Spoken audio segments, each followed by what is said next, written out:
Greetings. If you are watching or listening to this video, it can only mean that you have enrolled in an online history course at Tarrant College. My name is Dr. Ryan Pettengill, and I will be your instructor for this semester. The purpose of this video is to familiarize everybody with the guidelines, expectations, and requirements for History 1302. Now, if you have not done this, what I'd like to start out by doing is have each of you download a copy of the syllabus. And you can do that very easily. Go into Canvas, select our class, and then if you look at the left side of the screen, what you're going to see is a series of links. I want you to click on the syllabus link. It should be the second from the top. Click on that, put me on pause if you need to, come back and see me, because we're going to be going through the syllabus here henceforth. So the first thing that I want to do is talk about ways that you can get a hold of me. I've listed my email address there near the top of the syllabus page. I check that account regularly, and if you get me a message Monday through Thursday before 3 p.m., there's a good chance that I can respond the same day. If it's after 3 or if it's on the weekend, it'll be a little slower, but I do take a lot of pride getting back to people in a timely fashion. If you would like to call the office at the Trinity campus, there's a phone number that's listed there as well. They're pretty good about getting a hold of me. So, History 1302 is the second half of the U.S. History Survey, and we'll start out in the post-Civil War era, 1877 in particular. And we're going to go through the entirety of the 20th century, and we will end our class in the year 2010. So we have a lot of ground to cover, and we will take up all the usual suspects. But I think that one of the things that you're going to find enjoyable about this approach to U.S. history is we'll be discussing people that don't always make their way into the history book. So I hope that that makes for a more enjoyable experience. For the time being, I want to talk about the required materials, and I got very good news here. There basically are no materials that you are required to buy. Everything that you need to complete this class has already been preloaded in Canvas. You have it, and you can use it ASAP. Now, in particular, what I'm talking about with respect to course materials would be the American YOP document reader. If you scroll over there into Canvas onto modules, if you click the modules button, you will be taken to a page, and at the bottom of that page, or toward the bottom of that page, you're going to see a link that's called course materials. If you open that up, you're going to see two links. You want the top one, the American YOP document reader. That's what you're going to need to complete assignments, and I'll talk about that in a second. If you want a textbook, like a good old-fashioned textbook that will back up lectures and, clarify unclear concepts for you, the YOP does offer one of those as well, but it's optional. If you want it, you've got it. If you don't need it, you don't have to use it. So that is how you will access the required course materials for this semester. The next thing I'd like to talk about would be your evaluation in this course. How do you walk out of here with the grade that you want? If you look at the part of the syllabus that's entitled Evaluation, you'll see a table that will break down all the course assignments for the semester. You will see how many points each assignment is worth and a total. You'll note that our class is only based on a 100-point total. The description of the work is as follows. Pretty much every week, you're going to have a discussion forum. And what this discussion forum is going to do is it's going to pose an open-ended question, and it's going to use a chapter in the YOP to have you answer that open-ended question. So if you look at discussion forum 1, for example, a couple ways that you could do this. You could click on either assignments, or you could click on discussions. It's going to take you to the same place. Anyway, open up discussion forum 1, and as you'll note, it's going to ask you to read this chapter in the American YOP, And I just need to know that you read this and you thought about these documents in conjunction with the question. So you can choose any two documents that you like. I don't care which ones you choose or why you chose them, but choose two and use those two documents to answer that central question. Okay? Each one of these discussion forums is worth 4 points. And the most important part about completing these assignments is to create an actual reply. That's what you want to do. You want to create a reply of your own. Now, if you're replying to other students, that's highly encouraged, and it will allow me to kind of round up, if you will. If you're on the bubble between a B and a C, and I see that you are constantly responding to other people in a positive way, then that kind of makes me feel a lot better about rounding up to give you the benefit of the doubt. So those are the discussion forums. I hope that makes sense. The next part of the evaluation would be the quizzes. You will see actually, you're going to see 6 of these things, but you're only responsible for 5. Quiz 6, as you'll come to know, is going to be extra credit. If you do it, it will help you. If you don't do it, it's not going to hurt you. The quizzes are each going to be worth 4 points.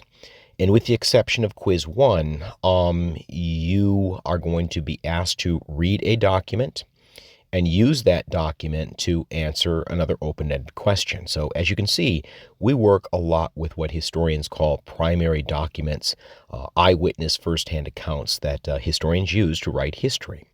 So each quiz is worth 4 points, and the due dates are all specified there in Canvas, in your syllabus. Aside from that, you're going to have 2 exams, one midterm exam and one final exam. Both exams will consist of a combination of multiple choice questions, short written response questions, and one long essay question. If you want to get out ahead of some of these assignments, there are some tutorials that are there in Canvas. Again, tap the modules button and scroll down to the exams module, and you'll see that there is a midterm as well as a final exam review guide. And you will also see that there is a video tutorial that will kind of, break down various ways that you could approach each one of these assignments. So that is the evaluation process. As I said before, it is based on a 100-point scale. Now, if you scroll down a little bit further past that part of the syllabus that breaks down the final exam, you'll see the grading scale. Now, I don't stick to that rigidly. As I said before, there is a little bit of flexibility, but for the most part, that's what you're looking at. So please familiarize yourself with that. The next thing I want to do is talk a bit about our course schedule.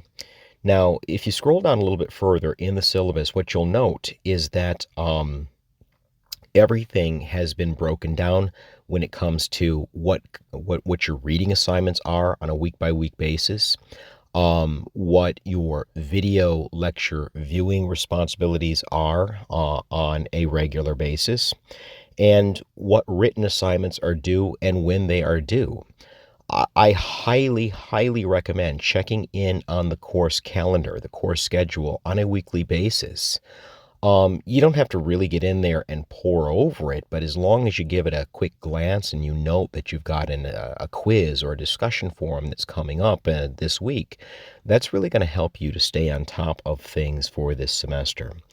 For the time being, I want to show you how you'll access each and every one of these video lectures.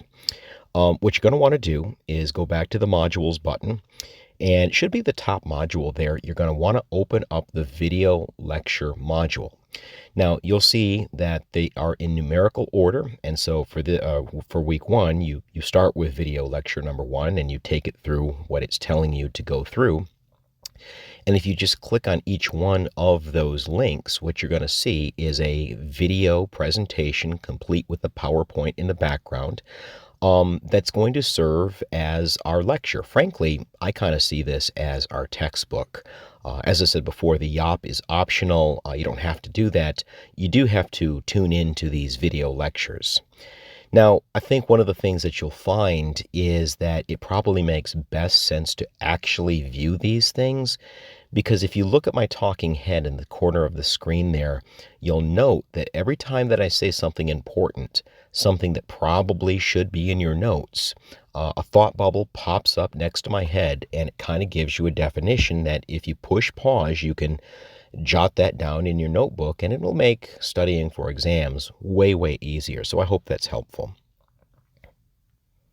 Now, you'll also note that underneath each video lecture link is the file that you can download that will have the corresponding PowerPoint. Now, you don't have to download that PowerPoint. It's strictly an optional resource, but it's there for you if you'd like to use it. Okay, so underneath the course schedule, what you're going to see is the late work policy. You will note that late quizzes are not accepted, nor are late discussion forum posts. Once those due dates pass, unless you've got like a really, really good excuse that you can cite and you can probably document too, they basically just turn into zeros. The good news is neither one of those assignments are all that hard and shouldn't take you all that long to complete. So that's why the policy is what it is.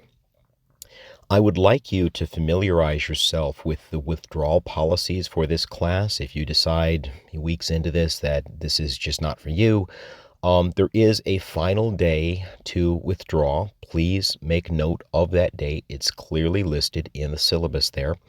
But please also understand that there are consequences for dropping. And if you are contemplating going down that road, I highly recommend that you go talk to somebody in advising before you make anything official. There are a few other things within the syllabus that I would like you to familiarize yourself with, but it doesn't necessarily warrant me going through right here, right now. The one last thing that I want to leave you with is academic honesty, or maybe a better way of putting it, academic dishonesty. Plagiarism is what I'm really talking about here. And the best way to avoid plagiarism in a class like this is to just stick to our course content. I've given you all the information that you're going to need to complete every quiz, every discussion forum, every exam. So the best thing that you can do when it comes to preparing for any assignment is to refer to the course material. When you go online, even if it is totally innocent, you're up 10 times more likely to plagiarize, even if you don't really mean to do that. So stick to the course content. There are strict penalties for people who get caught engaging in academic dishonesty. So please, please, please, if you have any questions about this, let me know and I can clarify. So that's it, guys. That's basically the syllabus. That's more or less the requirements and the expectations. I hope they all make sense. If not, please let me know. I'm looking forward to this semester, looking forward to working with you, getting to know all of you. And if you have any questions, you know how to get a hold of me. Good luck, everybody.